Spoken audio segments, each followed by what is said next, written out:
أقول قال الله جل جلاله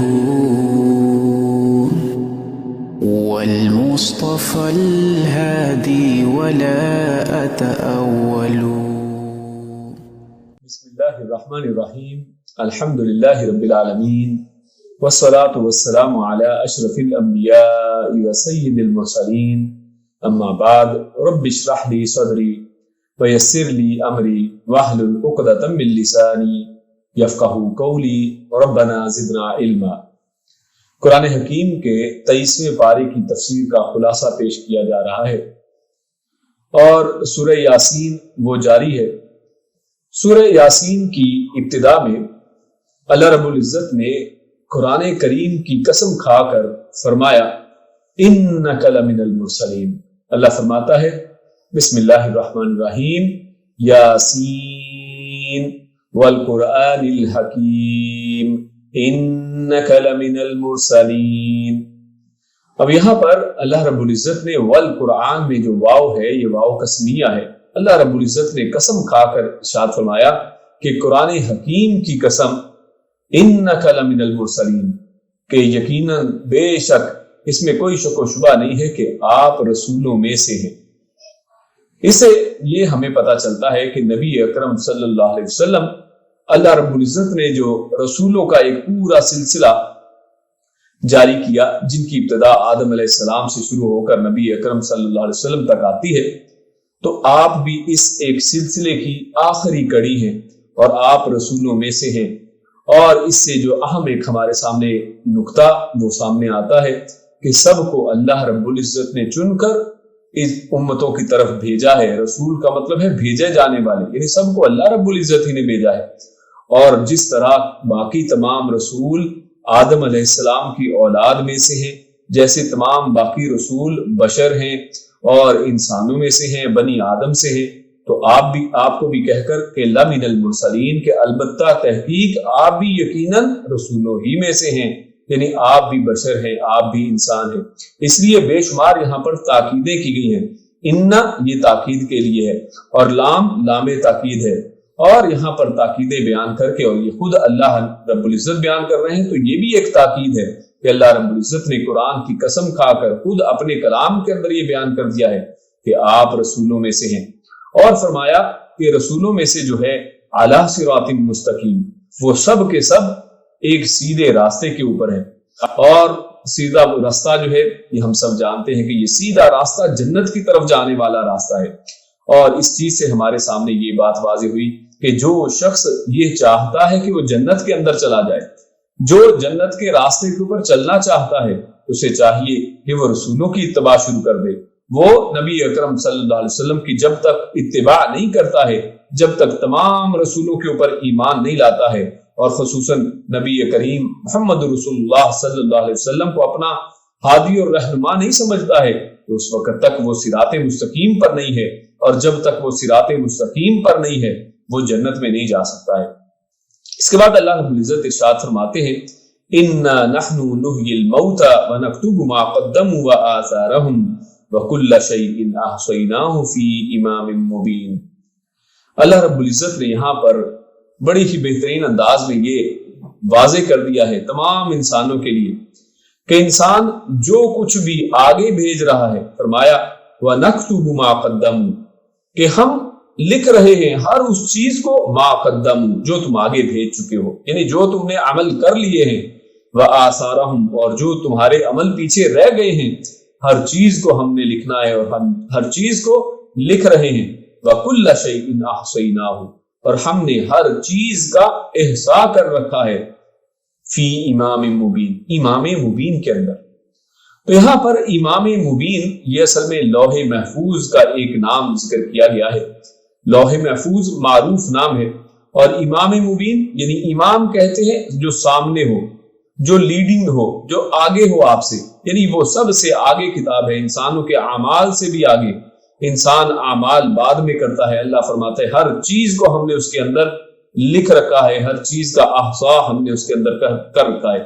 اور یہی لوح محفوظ، اس کا ایک اور نام ام الکتاب بھی ہے. تو یہ مختلف نام ہمارے سامنے لوح محفوظ کے آتے ہیں.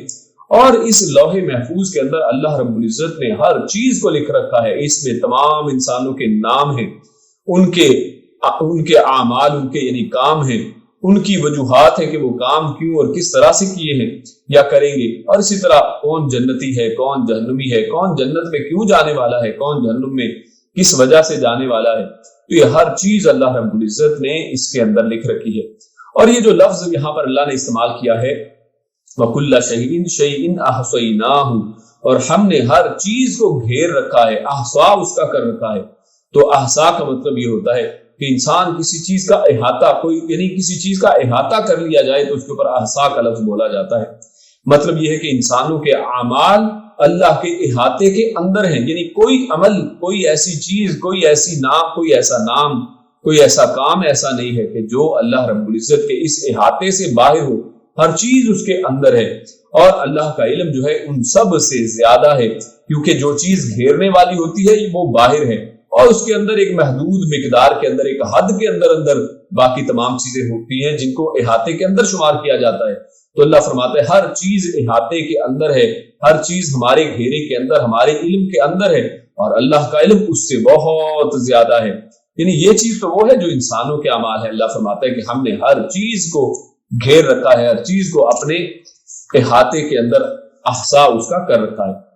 اس کے بعد اللہ رب العزت نے ایک قریے والوں کی مثال بیان کی. اللہ فرماتے ہیں وَاضْرِبْ لَهُم مَثَلًا أَصْحَابَ الْقَرْيَةِ، کہ ان کے سامنے ایک قریے، ایک بستی، ایک شہر والوں کے حالات بیان کیجیے.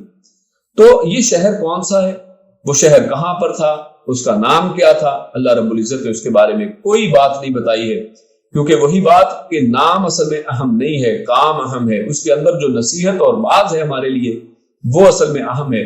اللہ فرماتا ہے اذ جاء المرسلون، کہ جب اس کے اندر دو رسول اللہ رب العزت نے وہاں پر بھیجے. اذ ارسلنا الیہم اثنین فکذبوہما، اور جب دونوں رسول ان کے پاس گئے تو انہوں نے ان کو جھٹلا دیا، ان کا انکار کر دیا، ان کی تکذیب کی ہے. تو اللہ فرماتا ہے فعززنا بثالث فقالوا، تو اللہ رب العزت نے ان کی تقویت کے لیے، ان کی سپورٹ کے لیے ایک تیسرا نبی بھی وہاں پر بھیجا ہے. تو انہوں نے کہا انا الیکم مرسلون، تو ان تینوں نے کہا کہ ہم اللہ کی طرف سے تمہارے پاس بھیجے گئے ہیں.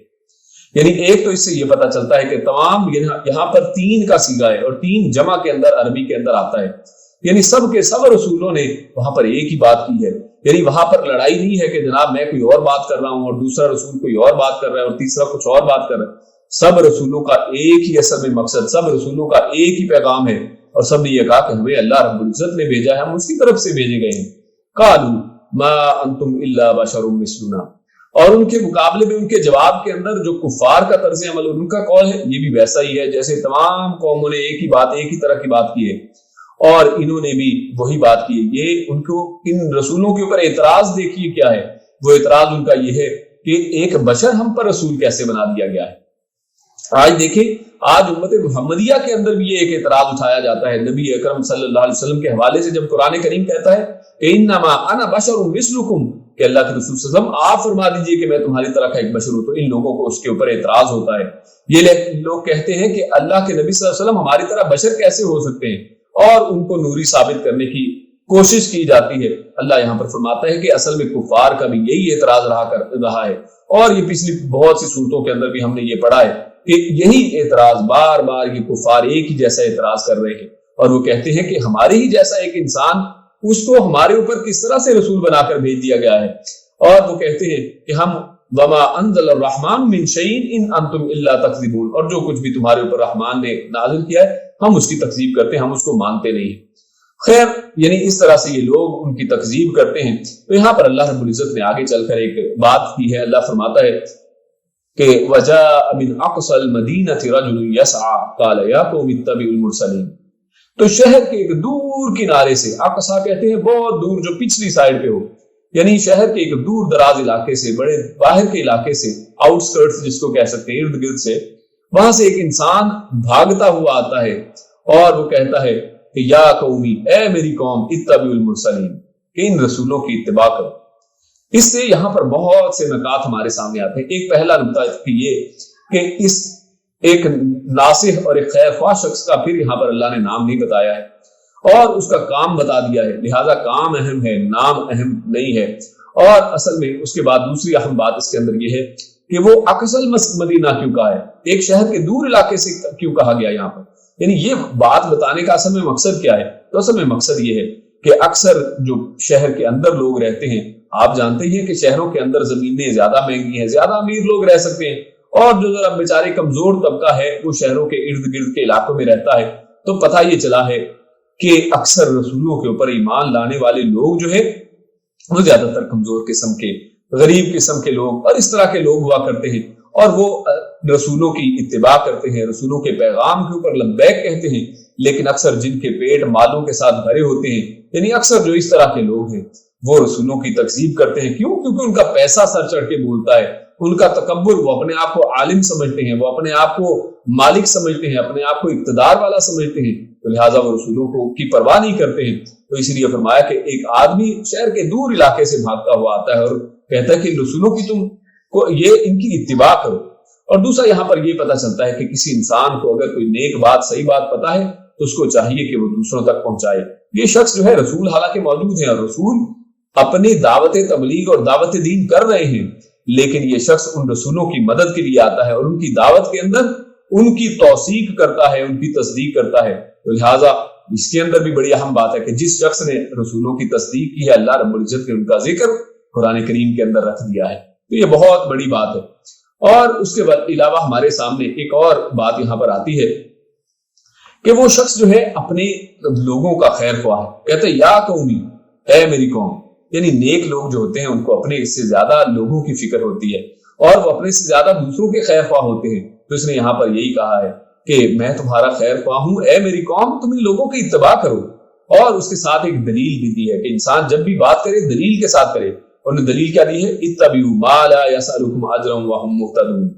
دو دلیلیں یہاں پر دی ہیں کہ ایک تو یہ دلیل کہ یہ تم اس میں فائدہ ہی فائدہ ہے، گھاٹے والی کوئی بات نہیں ہے، یہ تم سے کوئی اجر نہیں مانگ رہے ہیں، کوئی چندہ نہیں مانگ رہے ہیں، کوئی یہاں پر تمہارے سے یہ گلے نہیں انہوں نے رکھے ہیں، تجوریاں نہیں بھر رہے ہیں، بلکہ تم سے تو کچھ مانگتے ہی نہیں ہیں۔ اور دوسری ان کے اوپر دلیل اس نے دی ہے وہم مہتدون، اور یہ ہدایت یافتہ ہیں کہ اللہ رب العزت نے ان کو راستہ دکھایا ہے، اللہ رب العزت ان کو ہدایت دینے والے ہیں، تو تم ان کی بات کو کیوں نہیں مانتے ہو؟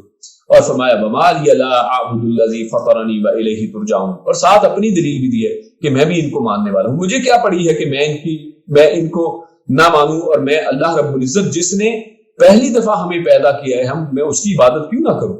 یعنی ساتھ اپنے آپ کا ایمان کو بھی ان کے سامنے پیش کیا ہے کہ دیکھو میں بھی مانتا ہوں، تم لوگوں کو بھی چاہیے کہ تم بھی اس کو مان جاؤ۔ اور یہاں پر فرمایا کہ جس نے پہلی دفعہ پیدا کیا ہے اسی کی طرف تم سب کو لوٹ کر بھی جانا ہے۔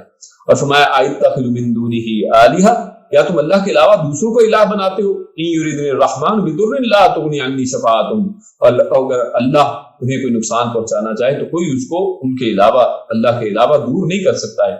ولا ينقذون، فرمایا انی اذا لفی ضلال مبین، اور اگر میں اللہ کو چھوڑ کر کسی اور کی عبادت کرتا ہوں تو اس صورت میں تو گمراہوں میں سے ہو جاؤں گا، یعنی میں اس راستے کو چھوڑنے والا نہیں ہوں۔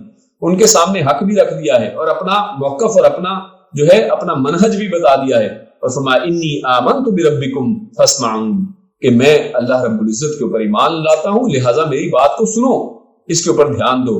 لیکن ہوتا یہ ہے کہ ان کی قوم ان کی بات نہیں مانتی ہے، بلکہ سب لوگ کہتے ہیں کہ یہ رسولوں کی اتباع کرنے والا شخص آ گیا ہے، یہ تو انہی کی سائیڈ لے رہا ہے، تو ان کو اچھا خاصا پیٹتے ہیں، ان کو مارتے ہیں، حتیٰ کہ ان کو شہید کر دیا جاتا ہے۔ اور اللہ رب العزت نے یہاں پر بڑی کمال بات، ایک طرف ان کو ابھی شہید کیا گیا ہے، ان کا آخری قول کیا ہے؟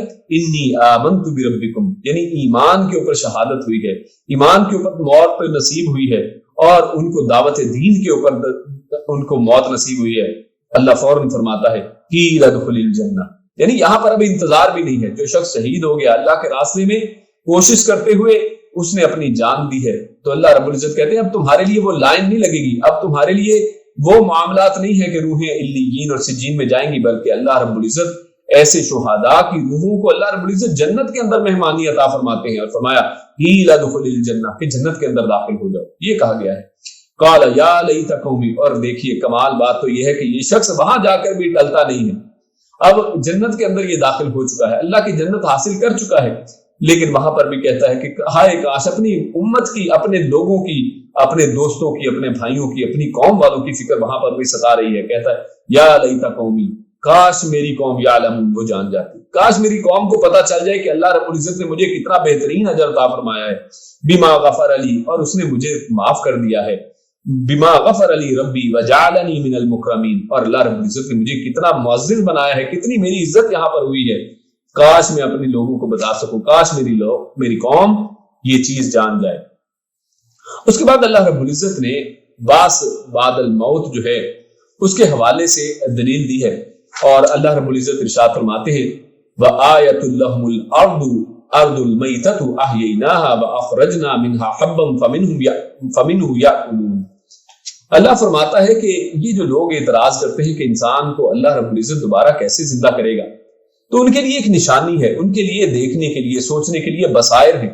اللہ نشانی پیش کرتا ہے کہ ان کے لیے زمین ایک جو مردہ زمین ہوتی ہے، آپ وہاں سے مثال کے طور پہ بہت سے لوگ سفر کیا ہوگا، انسان کبھی کسی جگہ سے گزرے کوئی ایسے موسم کے اندر کہ جب گرمیوں کا موسم ہے اور اس میں بارش اور پانی نہیں ہے، وہاں پر بنجر ویران زمین پڑی ہے، اور پھر دوبارہ وہاں سے گزرتا ہے تو ہریالی ہی ہریالی ہے۔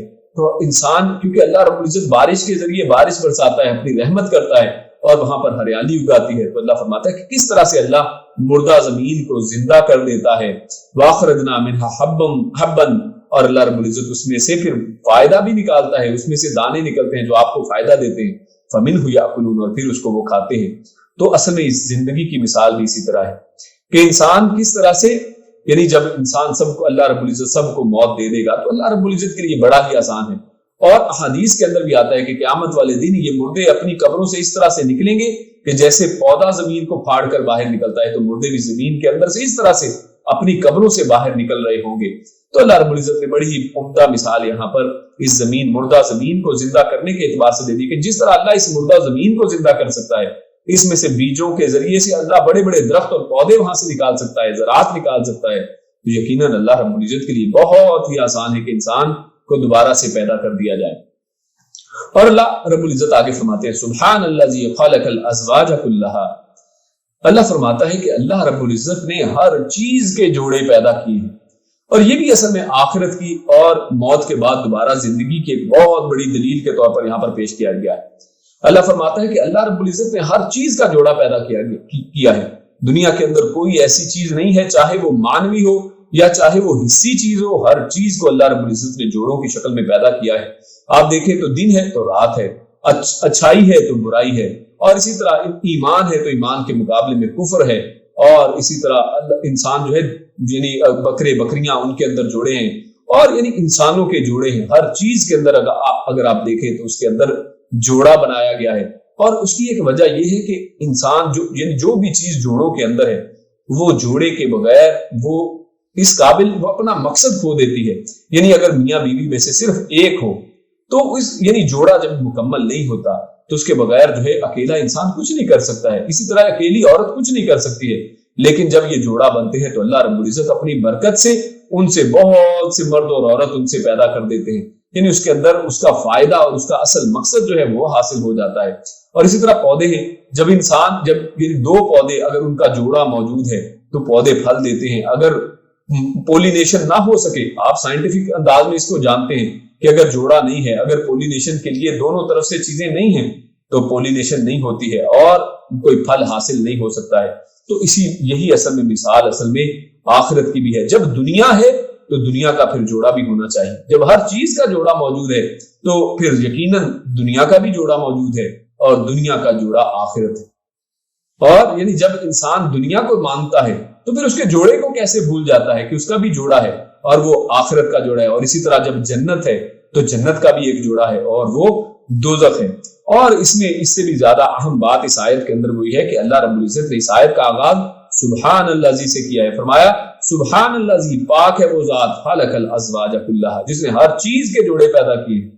یہ کیوں فرمایا ہے؟ شروع میں سبحان اللہ کر اصل میں اللہ رب العزت یہ بتانا چاہتا ہے کہ ہر ایک چیز کا جوڑا ہے، لیکن اللہ رب العزت کی ذات اس چیز سے پاک ہے۔ اللہ رب العزت کو جوڑے کی حاجت نہیں ہے، اور اللہ رب العزت اللہ فرماتے ہیں اللہ وتر یحب الوتر، اللہ رب العزت اکیلا ہے اور وہ وتر کو یعنی طاق کو پسند کرتا ہے۔ تو یہ بات ہمارے سامنے بعد الموت اور اسی طرح آخرت کے اعتبار سے اللہ رب العزت نے بڑی ہی عمدہ بہترین مثالیں دے کر اپنے قرآن کا اعجاز بھی ثابت کیا ہے کہ قرآن کس طرح سے مثالوں کے ذریعے انسانوں کو سمجھاتا ہے۔ اس کے بعد اللہ رب العزت نبی اکرم صلی اللہ علیہ وسلم کے حوالے سے، کیونکہ اب نبی اکرم صلی اللہ علیہ وسلم پر الزام لگایا جاتا ہے کہ آپ شاعر ہیں اور یہ قرآن کوئی شاعری کی کتاب ہے، تو اللہ فرماتا ہے وَمَا عَلَّمْنَاهُ الشِّعْرَ وَمَا يَنبَغِي لَهُ، کہ ہم نے نبی اکرم صلی اللہ علیہ وسلم کو کوئی شعر بازی شعر گوئی نہیں سکھائی ہے، اور نہ ہی یہ ان کو لائق ہے، یعنی کسی رسول کے لائق نہیں ہے، اس کے شایان شان نہیں ہے کہ اللہ رب العزت ان کو شعر و شاعری سکھائے۔ شعر و شاعری کی وہ ویلیو، وہ قدر و منزلت، وہ حیثیت نہیں ہے۔ ان ہوا الا ذکر و قرآن مبین، اور یہ جو قرآن کریم ہے یہ تو اصل میں کچھ نہیں ہے سوائے اس کے کہ یہ ایک قرآن ہے، پڑھی جانے والی کتاب ہے، ذکر یہ ایک نصیحت ہے، اور مبین یہ ایک بڑی واضح کھلی کتاب ہے۔ تو یہاں پر اللہ رب العزت نے بڑے واضح انداز میں فرما دیا ہے کہ قرآن کریم یہ ایک واضح اور بین کتاب ہے، اور یہ ایک نصیحت پکڑنے والی کتاب ہے۔ اللہ فرماتا ہے لِيُنذِرَ مَن كَانَ حَيًّا، اور اس قرآن کا مقصد بھی بتا دیا گیا ہے۔ دیکھیے یہ جو شاعری ہے بعض اوقات بالکل بے مقصد قسم کی شاعری ہوتی ہے، اس کے اندر سے کچھ حاصل نہیں ہوتا ہے، آپ پورا دیوان پڑھ لیں اس کے اندر فضولیات کے علاوہ کچھ بھی نہیں ہوگا، الا ماشاء اللہ جو چند شعراء جن کو اللہ رب العزت نے توفیق دے رکھی ہے اور وہ صحیح بات کرنے والے ہیں، ورنہ ہم سورۃ الشعراء میں ان کی تفصیل پڑھ آئے ہیں۔ اللہ فرماتا ہے کہ قرآن کریم اس کا مقصد کیا ہے، فرمایا لِيُنذِرَ، تاکہ یہ ڈرائے کن کو، بڑی اہم بات ہے، غور کیجئے، اللہ فرماتا ہے لِيُنذِرَ مَن كَانَ حَيًّا، تاکہ یہ اس کو ڈرائے جو زندہ ہے۔ تو یہاں سے ہمیں بہت ہی اہم ایک نقطہ ملتا ہے کہ یہ قرآن کریم جو ہے یہ مردوں کے لیے نازل نہیں ہوا ہے۔ آج ہم نے اس قرآن کریم کو مردوں کی کتاب بنا کے رکھ دیا ہے کہ قرآن کریم اپنے لحاف کے اندر، زلجان کے اندر بند پڑا رہتا ہے، خوبصورت اس کو لحاف اس کو یعنی خوبصورت قسم کے کپڑوں کے اندر لپیٹ کر بڑی اونچی بڑی مقدس جگہ پر رکھا جاتا ہے۔ بڑی اچھی بات ہے، اس کے اندر کوئی حرج والی بات نہیں ہے، اور اس کی عزت اور تکریم یقیناً کرنی چاہیے، یہ اللہ کا کلام ہے، لیکن اس کو اتارا کب جاتا ہے؟ جب کوئی شخص مر جائے تو سارے گھروں سے قرآن کریم اکٹھے کیے جاتے ہیں اور ان کو پڑھایا جاتا ہے۔ میرے بھائیو یہ مردوں کے لیے کتاب ہی نہیں ہے، اللہ فرماتا ہے کہ یہ اس مقصد کے لیے نازل کی گئی ہے تاکہ یہ ڈرائے کس کو؟ حیّن، زندوں کو، تاکہ یہ ڈرائے۔ اللہ رب العزت نے یہ خود کتاب بھی زندہ ہے، یہ ایک زندہ کلام ہے، یہ ایک مردہ کتاب کی طرح اور شاعری کی طرح نہیں ہے جو ایک مردہ پن جس کے اندر ہوتا ہے، بلکہ ایک زندہ کلام ہے۔ جب بھی آپ اپنے مسئلے کو، اپنے دماغ میں آپ کے اندر کوئی مسئلہ ہے، آپ کے پاس آپ کسی جگہ پر اٹک گئے ہیں، آپ کو اپنی سٹریس میں سے نکلنا ہے، آپ اس قرآن کو کھولیں، یہ قرآن کریم آپ کے مسائل کا حل بتائے گا، ایک زندہ کتاب کی طرح یہ آپ کے ساتھ بات کرے گا۔ یہ ایک کلام ہے، یہ محض صرف ایک کتاب، لکھی ہوئی کتاب جیسے دیگر کتابیں ہوتی ہیں ویسے نہیں ہے، اور یہ ایک زندہ کتاب کی طرح زندوں کے لیے ہے اور مردوں کے لیے نہیں ہے۔ اور لیکن اس کی ایک بڑی بد نصیبی ہے کہ ہماری امت نے اس کو ایک مردوں والی کتاب بنا کر رکھ دیا ہے۔ اور ایک مفسر کہتے ہیں کہ اگر قرآن کی آیتیں دل کو جگا نہ سکے، انسان کو ڈرا نہ سکے، تو وہ انسان سمجھ لے کہ وہ آدمی اصل میں میت ہے۔ کیوں؟ کیونکہ اللہ فرماتا ہے کہ یہ زندوں کے لیے ہے۔ یعنی اگر قرآن کریم کو پڑھ کر کسی کو ڈر نہیں لگتا ہے، اگر قرآن کریم کو پڑھ کر پھر بھی کسی انسان کے دل میں اللہ کا خوف پیدا نہیں ہوا ہے، تو اس انسان سمجھ جائے کہ وہ زندہ نہیں ہے، کیونکہ یہ زندوں کو تو ڈراتی ہے، مردوں کو نہیں ڈراتی ہے۔ تو انسان کیونکہ مر چکا ہے، اس کا اندر اس کا نفس جو ہے وہ مر چکا ہے، اس کے دل کے اوپر زنگ پڑ چکا ہے، اس کے دل کے اوپر تالے لگ چکے ہیں اور اس کا دماغ بند ہو چکا ہے، اس لیے یہ قرآن اس کے اوپر اثر نہیں کر رہا ہے، کیونکہ قرآن یہ زندہ کے اوپر اثر کرتا ہے۔